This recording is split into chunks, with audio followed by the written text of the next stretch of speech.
চলো আজকে তোমাদের সাথে শেয়ার করে নিব একটি হেলদি ব্রেকফাস্ট এবং খেতেও বেশ মজাদার। তো চলো রেসিপিটা আজকে তোমাদের সাথে শেয়ার করে নিই। তো এর পাশে দেখতেই পাচ্ছ আমি কিছু সবজি ছোট ছোট টুকরো করে কেটে নিয়েছি।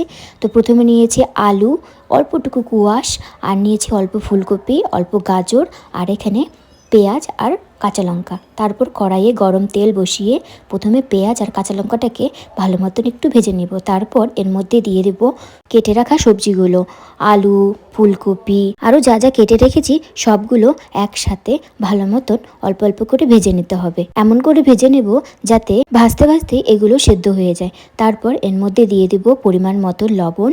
তারপর আরেকটু ভালো মতন ভেজে নিতে হবে। ভালো মতন সেদ্ধ হয়ে যাওয়ার জন্য অল্প কিছুক্ষণ ঢেকে নিতে হবে। তো আমি এখানে 3 থেকে 5 মিনিটের মতন একটু ভালো মতন ঢেকে সেদ্ধ করে নেব। তারপর দিয়ে দেবো আমার পছন্দের অল্পটুকু মিট মশলা, তোমরা চাইলে নাও দিতে পারো। এর পরিবর্তে ম্যাগি মশলা দিলে আরও টেস্ট হয়, কিন্তু আমি এখন ম্যাগি মশলা ইউজ করব না। তার উপর দিয়ে দেবো সুজি, বেশ খানিকটা সুজি। এবার সুজিগুলোকেও এই সবজিগুলোর সাথে একসাথে ভালো মতন ভেজে নিতে হবে, হালকা একটু লাল লাল হওয়া পর্যন্ত। আমি কিন্তু এখানে কোনো হলুদ গুঁড়া একদম ইউজ করিনি।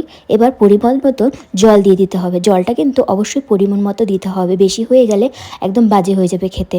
তার উপর আস্তে আস্তে আস্তে আস্তে ভেজে নিতে হবে। একসময় ভাজতে ভাজতে একদম ঝুরঝুরো হয়ে যাবে। জল যদি বেশি হয় তাহলে কিন্তু এরকম ঝুরঝুরে ভাবটা আসবে না। তো এই যে আমার সকাল সকাল গরম গরম একটি হেলদি ব্রেকফাস্ট তৈরি হয়ে গেছে। এটি কিন্তু খেতেও বেশ ভালো লাগে। তোমরা কারা কারা এভাবে সুজি বানিয়ে খাও অবশ্যই কমেন্ট করে জানাবে। সো টাটা, বাই বাই, দেখা হচ্ছে পরের একটি নতুন ব্লগে।